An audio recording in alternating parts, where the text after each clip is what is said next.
बच्चों, राजनीति विज्ञान में आपका चैप्टर चल रहा था एक दल के प्रभुत्व का दौर, जिसमें आपने लोकतंत्र स्थापित करने की चुनौती का अध्ययन किया और इसी के अंतर्गत आपने पहले 3 चुनावों में कांग्रेस के प्रभुत्व का अध्ययन किया। उसके बाद फिर जो है कांग्रेस के प्रभुत्व की प्रकृति का अध्ययन किया और इसी क्रम में जो है अब आगे बढ़ते हैं। आज हम पढ़ेंगे विपक्षी पार्टियों का उद्भव।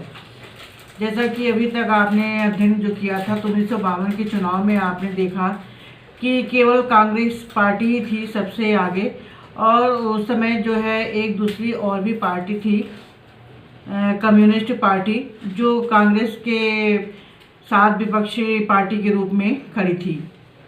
1952 में जब चुनाव संपन्न हुआ तो उस समय जो है इस पार्टी को केवल 16 ही वोट मिली, या ये कह लीजिए 16 सीटें मिली, बाकी सब कांग्रेस पार्टी के ही पक्ष में चली गई। 1950 के दशक में इन पार्टियों में देखा गया कि सभी विपक्षी दलों को लोकसभा और विधानसभा में कहने भर का बस केवल प्रतिनिधित्व मिला था, अर्थात बहुत कम जिसे कहते हैं उन्हें वोट मिले थे। फिर भी इन दलों की मौजूदगी ने हमारी शासन व्यवस्था के लोकतांत्रिक चरित्र को बनाए रखा और एक निर्णायक भूमिका भी निभाई। कांग्रेस पार्टी की नीतियों और व्यवहारों को सुनिश्चित करने की इन्होंने आलोचना भी की और ये देखा गया कि उस समय जो है केवल एक ही विपक्षी पार्टी थी, कम्युनिस्ट पार्टी। इसके अलावा और कोई भी कांग्रेस के साथ दूसरी पार्टी नहीं थी। विपक्षी दलों ने शासक दल पर अंकुश भी रखा और इन दलों के कारण कांग्रेस पार्टी के भीतर संतुलन बनाने का भी, शक्ति संतुलन बनाने का भी कार्य किया गया। इन दलों ने लोकतांत्रिक राजनीति विकल्प की संभावना को बनाए रखा और यही नहीं, कांग्रेस ने जो है नागपुर में अधिवेशन किया था एक, और उस अधिवेशन में इन्होंने जो है कुछ चीज़ों को रखा, जैसे ज़मीन की हरबंदी, खादान के व्यापार, सरकारी अधिग्रहण और सरकारी खेती का प्रस्ताव उसमें पास किया गया कि किस तरह से जो है जनता की भलाई के लिए कार्य किया जाएगा। इसी के बाद 59 के अगस्त में स्वतंत्र पार्टी अस्तित्व में आई और इस पार्टी का नेतृत्व जो है सी राजगोपालाचारी, के.एम. मुंशी, जी.एन. रंगा और मीनू मसानी जैसे पुराने कांग्रेस के नेता कर रहे थे। अर्थात 59 में ये सारे लोग कांग्रेस पार्टी से अलग हो चुके थे और अलग होकर के इन्होंने अपने लिए एक स्वतंत्र पार्टी बनाई। यह पार्टी आर्थिक मामलों पर अपनी किसी खास किस्म की पक्षधर और दूसरे कारण ये थे इनके लिए, ये दूसरी पार्टियों से अलग भी होना चाहते थे। अर्थात ये लोग कांग्रेस पार्टी से अपने कुछ खास मुद्दों को लेकर के अलग होना चाहते थे और इन्होंने स्वतंत्र पार्टी भी बनाई। सरकार अर्थव्यवस्था में कम से कम हस्तक्षेप करे। उनका मानना था कि समृद्धि सिर्फ व्यक्तिगत स्वतंत्रता के जरिए ही आ सकती है। अर्थात अगर किसी को समृद्ध होना है, संपन्न होना है, तो उसके लिए क्या होना पड़ेगा कि उसको व्यक्तिगत तौर पे स्वतंत्र भी होना पड़ेगा।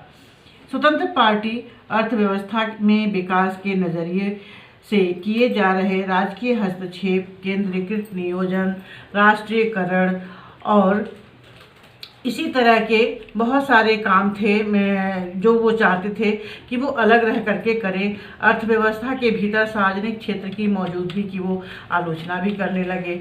इस तरह से यह आर्थिक रूप से कमज़ोर वर्गों के हितों को ध्यान में रख करके किए जा रहे थे काम, जो अपना काम कर रहे थे।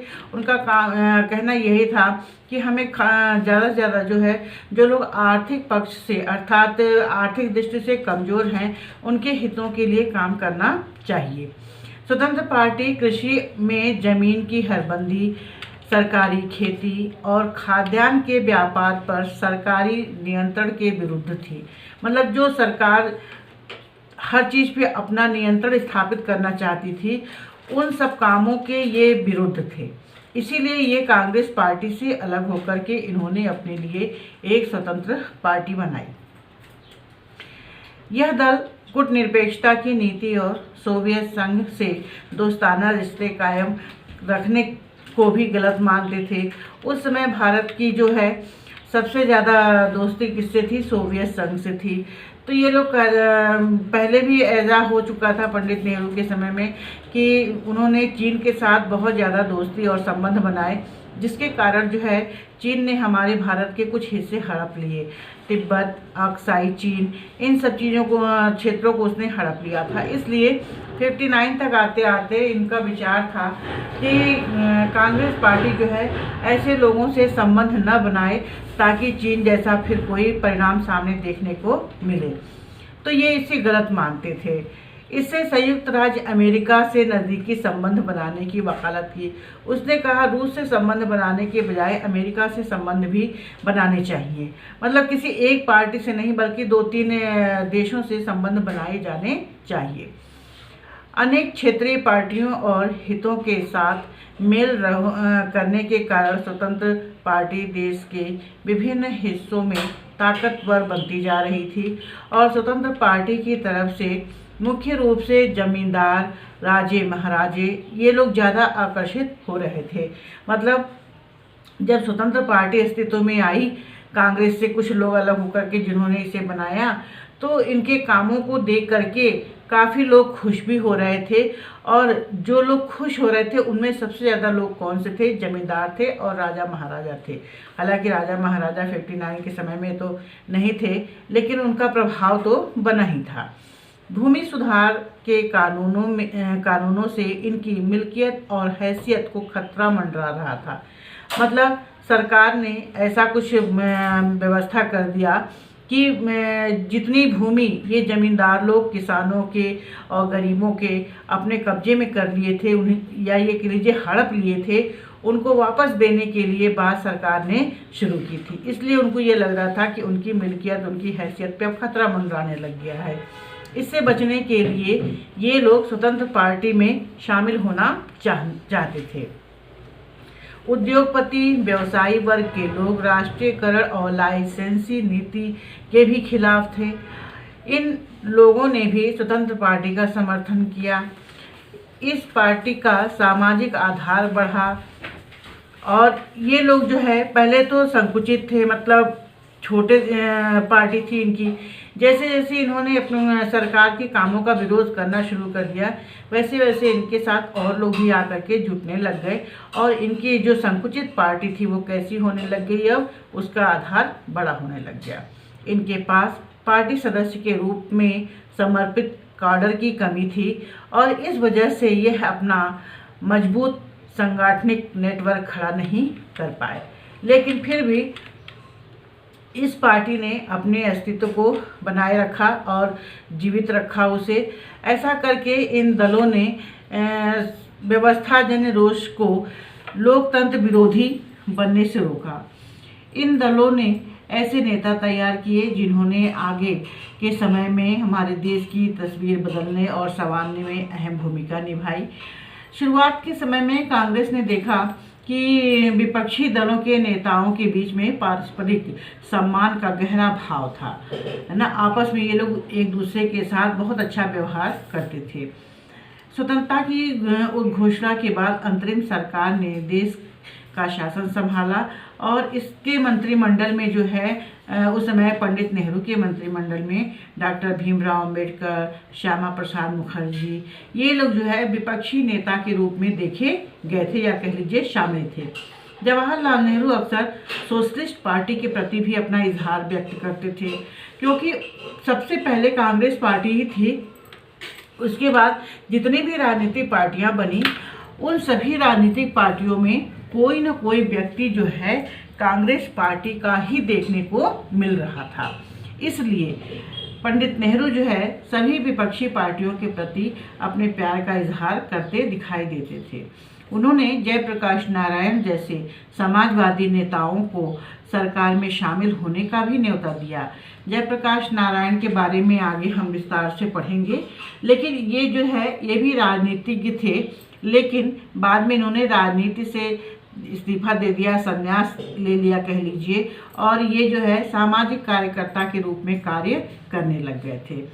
राजनीतिक प्रतिद्वंदी से इस तरह की निजी रिश्तों और उनके सम्मान का भाव दलगत प्रतिस्पर्धा के तेज होने के बाद लगातार कम होता चला गया। इस तरह देश में लोकतांत्रिक राजनीति का पहला दौर एकदम अनोखा था।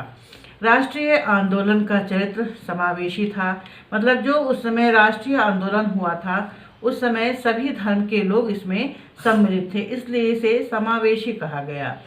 इसकी अगुवाई कांग्रेस ने ही की थी। कांग्रेस से राष्ट्रीय आंदोलन के इस चरित्र में महत्वपूर्ण भूमिका निभाई और कांग्रेस की तरफ से विभिन्न समूह, वर्ग और हित के लोग इसमें आकर्षित हुए, और वो भी इसलिए आकर्षित हुए क्योंकि कांग्रेस के द्वारा हर वर्ग के लोगों को इस पार्टी में शामिल किया गया और कांग्रेस के द्वारा जो है सभी को एक समान बराबर का दर्जा दिया गया। सामाजिक और विचारधारात्मक रूप से कांग्रेस एक व्यापक संगठन के रूप में उभर करके सामने आई। आज़ादी की लड़ाई में कांग्रेस ने मुख्य भूमिका निभाई और इस कारण कांग्रेस को दूसरी पार्टियों की अपेक्षा ज़्यादा लोग महत्वपूर्ण मानते थे, क्योंकि इसका उदय 1885 से ही हो चुका था। तब तो भारत स्वतंत्र भी नहीं हुआ था, ना ही आंदोलन जैसी कोई बात हुई थी, इसलिए उस समय लोग केवल एक ही पार्टी को जानते थे। इस कारण कांग्रेस को दूसरी पार्टियों की अपेक्षा ज़्यादा महत्वपूर्ण मानते थे लोग। सत्ता पाने की लालसा रखने वाले हर व्यक्ति, हर हित समूह के लोग कांग्रेस पार्टी में ही शामिल होना चाहते थे। कांग्रेस की क्षमता जैसे जैसे आगे चल करके घटने लगी, वैसे वैसे राजनीतिक दल को महत्व मिलना शुरू हो गया। मतलब 59 के बाद कह लीजिए, जैसे जैसे दूसरे राजनीतिक दलों ने लोकसभा में, राज्यों की विधानसभाओं में हिस्सा लेना शुरू कर दिया, वैसे वैसे दूसरी पार्टियों में लोग शामिल होने लग गए। तो धीरे धीरे करके राजनीतिक दलों में कांग्रेस का जो महत्व था वो कम होने लग गया। इस तरह कांग्रेस का प्रभुत्व देश की राजनीति के सिर्फ एक दौर में रहा और इसमें देखा गया कि देश की राजनीति में हम कांग्रेस की जो चर्चा कर रहे हैं वो कब से कब तक किए हैं, 52 से 62 तक, है ना। इतने समय तक कांग्रेस जो है उस सत्ता में रही और समझ लीजिए कि 10-15 सालों तक कांग्रेस का प्रभुत्व बना रहा। ये पाठ आपका पूरा हो गया है और प्रश्न हमने पहले ही भेज दिए थे आप लोग को, लेकिन आप लोगों ने अभी तक प्रश्नों का उत्तर करके दिखाया नहीं, ना ही किसी बच्चों ने कॉपी में काम किया पूरा। कुछ बच्चों ने बस 2 चैप्टर का किया है, बाकी किसी बच्चों ने काम नहीं किया है। तो जितनी जल्दी हो सके आप कॉपी में काम करिए और उसे भेजिए, क्योंकि आप जब तक कॉपी में काम करके नहीं भेजेंगे तब तक हम बड़ी मैम के पास या आगे आपके काम की रिपोर्ट नहीं भेज सकते हैं कि हमने क्या पढ़ाया या आपने क्या किया। अगला चैप्टर जो है कल आपको मिलेगा, नियोजित विकास की राजनीति।